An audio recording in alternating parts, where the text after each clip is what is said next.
طيب سؤال آخر يقول الرمي إذا ابتدأ من الزوال يستمر إلى متى؟ نقول بإمكانك أن تستمر حتى الليل، وأنا أفضل أن يكون قبل الساعة 12، يعني ما أحب أن يعني يتجاوز 12.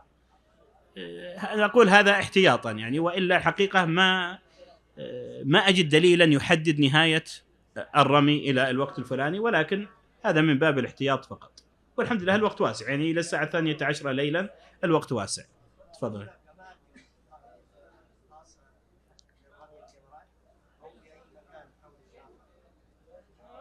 قصدك يعني الجمرة نفسها؟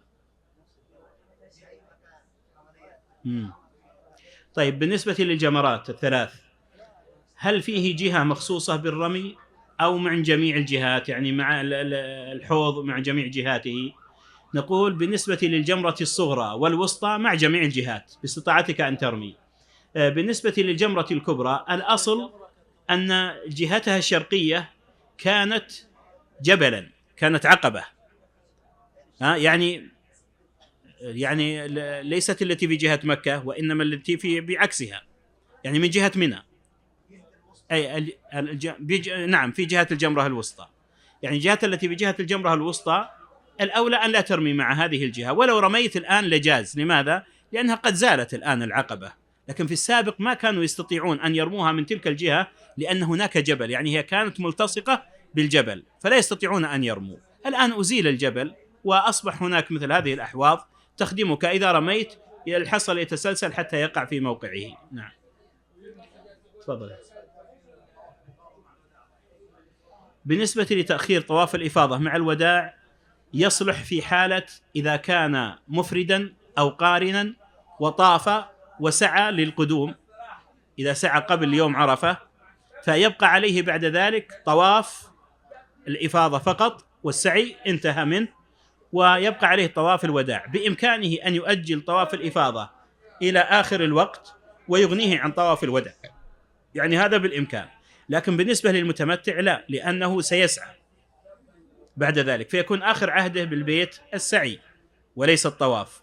نعم هناك من يفتي ويقول أنه يمكن أن يقدم السعي على الطواف، لكن يا إخوان هذا القول مبني على حديث ليس بصحيح، يعني بعض أهل العلم صححه وهو له علة، وهو أن رجلا سأل النبي صلى الله عليه وسلم وقال يا رسول الله سعيت قبل أن أطوف، قال افعل ولا حرج. هذا الحديث لو صح والله لفرحنا به، أنا أفرح والله أني أجد رخصة لإخوان المسلمين ونذلل لهم الصعوبات، لكن نحن نتقيد بالأدلة، فما دام هذا الحديث لم يصح لا نستطيع أن نقول به. نعم.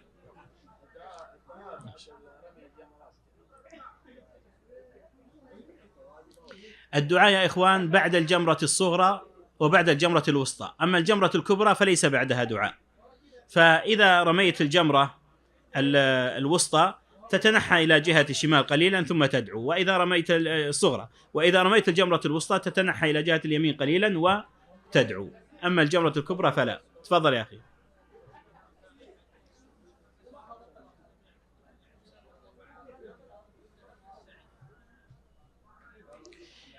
أركان الحج يا إخوان، يعني من يجعل السعي لأنه نظر إلى أنه لا بد من وجود السعي، لا بد من وجود السعي، لكن إذا رجعت، اسمح لي يا أخي، إذا رجعت للأدلة وما إلى ذلك تجد أن الذي يذكر هو الطواف، كما قال الله جل وعلا وليطوفوا بالبيت العتيق، الذي يذكر هو الطواف. لكن ليس معنى هذا أن ذكر الطواف لا يعني ذكر السعي، لا، لأنه لا سعي إلا بطواف، ولا طواف في هذه الحال إلا بسعي، فهما ملتصقان. أنا أقصد من هذا أنه لا نستطيع التفريق بين الطواف والسعي، بل لا بد أن نرتبهما هذا الترتيب حتى نحذر من هذه المسألة التي سئلت عنها الآن، وهي مسألة تقديم السعي قبل الطواف. نقول لا، ما يمكن تقدم والله التسليم قبل تكبيرة الإحرام، يعني الشرع مرتب. كذلك أيضا السعي يأتي بعد الطواف، ما يمكن تقدم السعي على الطواف. لا أنا أقول السعي ملتصق بالطواف، يعني حينما يذكر الطواف فقط لا يعني انفصال السعي منه، وإنما هما بمعنى واحد. نعم إن شاء الله.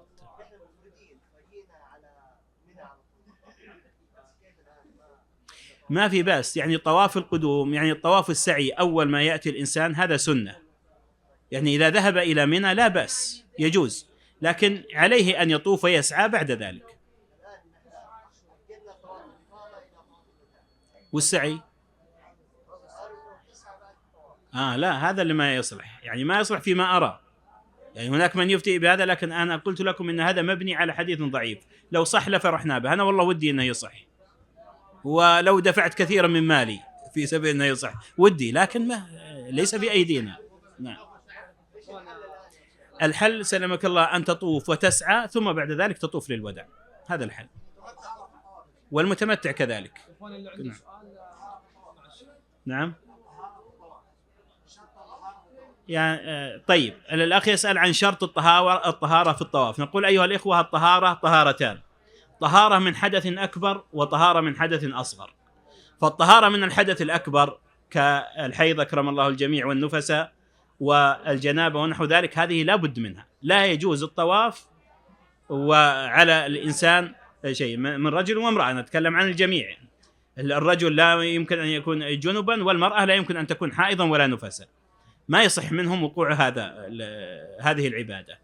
أما بالنسبة للحدث الأصغر فالأولى بالإنسان إذا جاء للطواف أن يكون متطهرا، لكن إذا كان متطهرا ثم مع الازدحام ومع الحركة، وربما كانت الحركة طويلة ممن يطوف من الأعلى وهكذا، ربما خرج من الإنسان ريح أو خرج من شيء من ذكره لا يستطيع، كمن يخرج من مثلا سلس بول أو شيء من هذا.